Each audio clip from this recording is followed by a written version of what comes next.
खुलुमबाय आं सिबिरानि ब्रह्म नोंथांमोननिसिम फिन आं सानसेयारि खौरां लानानै फैबावबाय नोंथाङा जुदि चेनेलाव गोदानबा सानफ्रोमबो फुंनि समाव खौरां मोननो थाखाय एसबि बड' निउज चेनेलखौ साबस्क्राइब खालामनानै ला नोंथाङा बे चेनेलाव सानफ्रोमबो फुंनि समाव खौरां मोननो हागोन।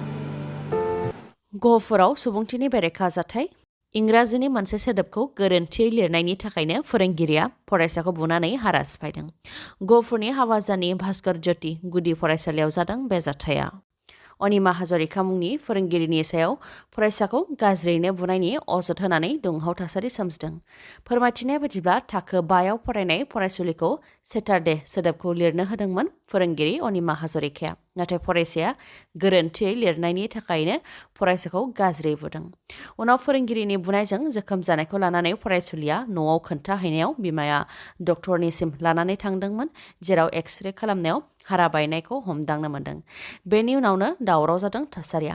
फरायसाखौ बुनानै हारा सिफायनायखौ लानानै गोख्रों हेंथा खालामदों फरायसानि नखरनिफोरा। बिटिआर सोरखारा 2 बोसोर आबुं जानायावबो दालांनि खामानिया मावजायैखौ लानानै खुद्रिदों बाक्सा जिल्लानि बागानपारा बियाबनि रायजो राजाफ्रा। बागानपारा बियाबनि सिङाव थानाय सुबुनखाटानि सनापुराव दिरिं दैमानि सायाव दालां मोजां गैयैखौ लानानै खुद्रिदों रायजो राजाफ्रा।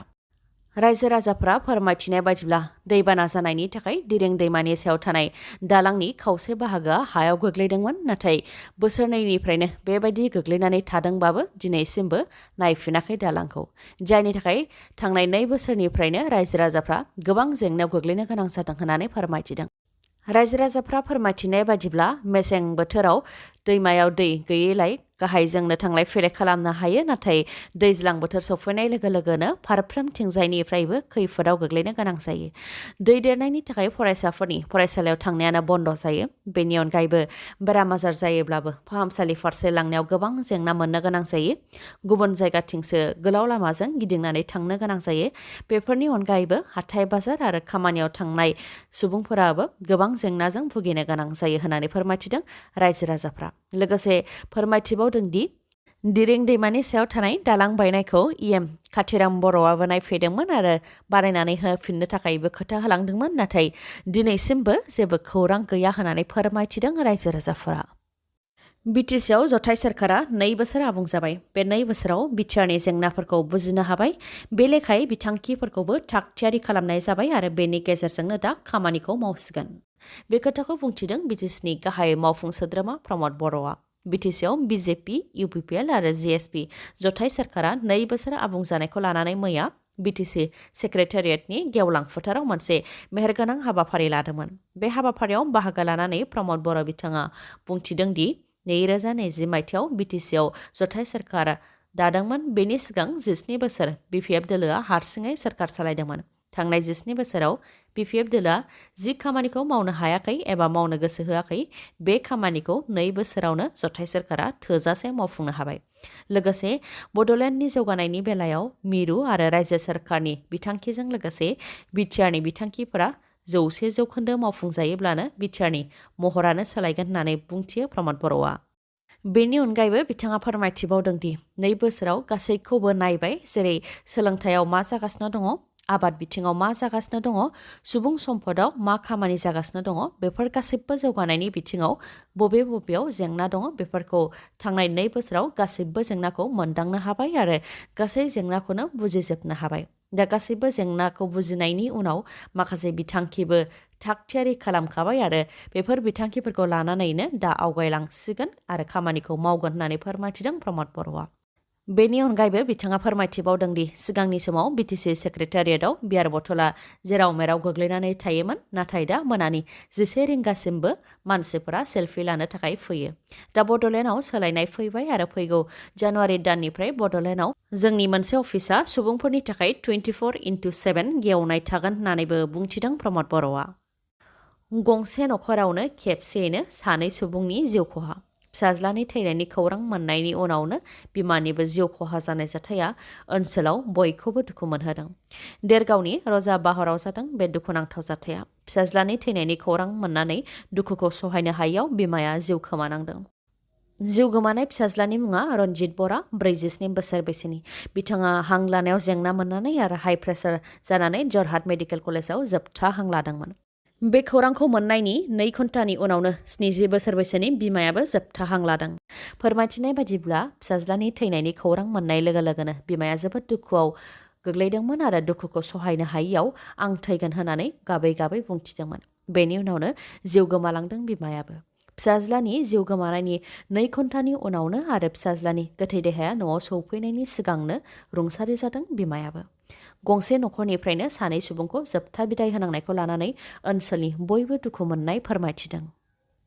मुंख्लं नखरनो एक्स ग्रेसिया होनाय, एनडिएफबिफोरनो होनो गोनां रिहेबिलिटेसनखौ होजोबनो थाखाय आरो बिटिआर गोरोबथानि मावफुंजायै दफाफोरखौ लानानै फैगौ 9निफ्राय 12 जानुवारिनि गेजेराव हम मिनिस्ट्रिजों सावरायहैफिनगोन होननानै फोरमायथिदों इएम बिआर फेरेंगाया।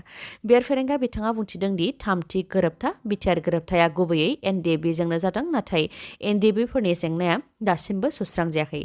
बेनिखायनो प्रमद बर'नि दैदेननायाव दिपेन बर'जों लोगोसे सागानगिरिफोरा जयैनो दिल्लीयाव थांनानै सावरायहैदोंमोन होननानै फोरमायथिदों बिथाङा। लोगोसे फोरमायथिबावदों दि एनडिएफबिफोरनि केसखौ बोखारनो थाखाय जमा होजोब्बाय। नायबिजिरनाया जोबब्लानो एसपिनियाव अर्डार सौफैगोन आरो डिसिनि गेजेरजों केसखौ बोखारगोन, नाथाय जोबथेसालियाव थानाय कनभिक्टेड एबा दाय फोसावजाखानायफोरनिया सिस्टेमेटिकेलि थांगोन होननानै फोरमायथिदों बिआर फेरेंगाया। बेनि अनगायैबो मैदेर आरो मानसिनि गेजेराव दावहा जाबाय थानायनि सायाव बिथाङा फोरमायथिदों दि थांनाय 17 बोसोराव हाग्रामा महिलारिनि दैदेननायाव देरहासार बिथांमोन प्रमिला रानी ब्रह्म, रिहन दैमारी बिथांमोनहा हाग्रा एवस्रांनानै साहा आबाद बानायदों आरो बिपिएफ सोरखारनि दैदेननायाव 10,000 हेक्टर हाग्रा एवस्रांनानै साहा आबाद बानायनायनि फोरमान दं, जायनि थाखाय मैदेर आरो मानसिनि गेजेराव दावहा जानाया बांदों होननानै बुंथियो बिथाङा। मानसि आरो मैदेरनि दावहाखौ होबथानो थाखाय दा 121 किल'मिटार जानथाइसिम सलार फेन्सिं होनायनि खामानियाबो जागासिनो दं होननानै फोरमायथियो हाग्रा बिफाननि इएम बिआर फेरेंगाया। जौ लोंनानै गारि सालायनायनि हेंथायै गोख्रों राहा लानाय जागोन होननानै फोरमायथिदों आसामनि डिजिपि भास्कर ज्योति महन्त बिथाङा। दा समा रंजानायनि सम, गोबाङानो जौ लोंनानै गारि सालायो, बेनिखायनो बेनि सायाव गोख्रों जादों प्रशासना। डिजिपि भास्कर ज्योति महन्तआ खौरांगिरि मेल खुंनानै बुंथिदों दि पिकनिक एबा लावखार ओंखाम जानायाव रंजानाय आरो जौ लोंनाया जेबो नङा। नाथाय जौ लोंनानै मटर साइकेल सालायनाय आरो गारि सालायनाया गनायथाव नङा, बेनिखायनो जौ लोंनानै गारि सालायनायखौ चेक खालामनो थाखाय असिफोरखौ बिथोन होनाय जाखाबाय आरो गारि सालायग्राया जौ लोङोब्ला पिकनिक अर्गानाइजिं कमिटिखौबो हमगोन होननानै फोरमायथिदों बिथाङा। मानोना जौ लोंनाय सासे ड्राइभारनि थाखायनो गासैबो पिकनिक पार्टिखौ थैनो होनो हाया होननानै फोरमायथिदों बिथाङा। लोगोसे बिथाङा फोरमायथिबावदों दि सनितपुर, तेजपुर, तिनसुकिया, डिब्रुगड़ आरो माखासे जिल्लाफोराव थांनाय 2021 मायथाइनिफ्राय बे बोसोराव बांसिन जाब्रबथाय जादों, बेनिखायनो बेफोर जिल्लाफोराव बांसिनै गोख्रों नोजोर लाखिनाय जागोन। बावैसो सिगां बशिष्ठआवबो जौ लोंनानै गारि सालायनाय सासे सुबुंनि थाखायनो नखरनि गासैबो जोबस्रांनो गोनां जादों होननानै फोरमायथियो बिथाङा। बेनि अनगायैबो बेलासिफारायाव मटर साइकेलजों सासे आइजोखौ सौख्रांनानै बुथारखांनायनि उनाव बाइक स्टान्ट खालामनायनि हेंथायैबो प्रशासना गोख्रों जादों होननानै फोरमायथिदों भास्कर ज्योति महन्तआ। लखिमपुर जिल्लानि धकुवाखाना गिलमारायाव हरसेयावनो गंब्रै नखराव सिखाव खावनाय जाथाय। गंब्रै नखरनि मादाव गंसे नखरनिफ्राय 32,000 रांजों लोगोसे गहेना खावनानै लांदों सिखावफोरा। खावजानाय नखरनिया फोरमायथिनाय बायदिब्ला हटेल होखांनानै न'आव फैनायनि उनाव हरनि समाव उन्दुलांबायमोन, अखानायैसो न' सिङाव जानाय जाथायखौ नुनो मोन्दों। फुंनि समाव उन्दुनानै सिखारोब्लासो दरजा गेवनायजों लोगोसे आलमिरा गेवनाय, गहेनाफोर गोमानाय आरो मुगा सि गोमानायखौ नुनो मोन्दों। थिंनि बारान्दाखौ एरख'नानैनो सिखाव खावदों दुथांफोरा। सना रुफा खावनायजों लोगोसे मुगा सि आरो हटेल होनायनिफ्राय लाबोनानै बेगावनो दोननाय रां 28,000निबो गोबां आरो फिसायनि पकेटाव थानाय 4,800 रांखौ खावनानै लांदों सिखावफोरा। नाथाय न'आव सिखाव खावनायनि सोमोन्दै नखरनि सुबुंफोरा एसेबो थाल मोनैखौ लानानै सोमोनांदों नखरनि सुबुंफोरा। मानोना नखराव बिसि फिसायनि अनगायैबो गुबुन सोद्रोमाफोरबो दंबावोमोन। सिखावफोरा बिथांमोननि सेरजोंनो थांलाय फैलाय जादोंबाबो रावबो थाल मोनाखै। बेनि अनगायैबो सानफ्रोमबो फुंनि समाव 4 रिंगायाव सिखारग्रायाबो बे सानखालि 6 रिंगायावसो सिरि मोन्दों होननानै फोरमायथिदों नखरनि आइजो बिगोमाया आरो फिसायखौबो गोबां फोजानायनि उनावसो सिखारहोनो हादों होननानैबो फोरमायथिदों। बेनिखायनो हरनि समावनो सिखावफोरा माबा मोनसे खालामदों जानो हागौ, जायनि थाखाय गोदो गोदो उन्दुलांदों आरो एसेबो थाल मोनाखै होननानै सन्देह खालामदों सिखाव खावजानाय नखरनि सुबुंफोरा। मानिपुर पुलिस थानानि साखाथियाव थानाय मानास अट' श'रुम आरो चिरां जिल्लानि काजलगाव पेट्रल पाम्प साखाथियाव थानाय MMH अट' हन्डा श'रुमा नोंथांमोननि थाखाय गोजां बोथोरनि गेदेर अफार लानानै फैदों।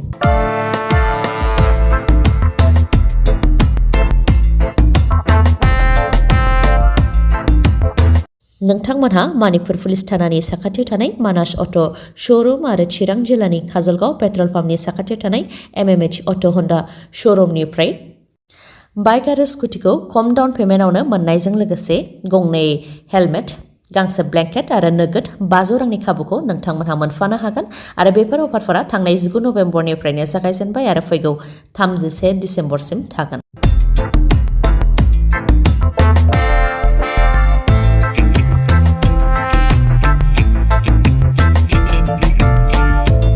लोगोसे गोजाम स्कुटि बाइकफोरखौबो बे श'रुमाव नोंथांमोनहा सोलायहैनो हागोन। मणिपुर पुलिस थानानि साखाथियाव थानाय मानास अट' श'रुमनिफ्राय नोंथांमोनहा बाइक आरो स्कुटि बायनो लुबैयोबा 7002601255 नङाब्ला 9101272776 बे नाम्बाराव खौरां लाहरनो हागोन।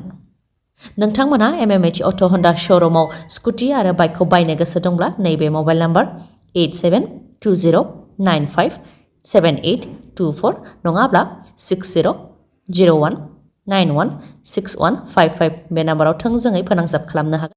खौरांखौ जोबजासे नायनायनि थाखाय गोजोन्थों। नोंथाङा जुदि खौरांखौ मोजां मोनदोंबा अन्नानै लाइक, कमेन्ट आरो शेयार खालामनो दाबाव। गोजोन्थों।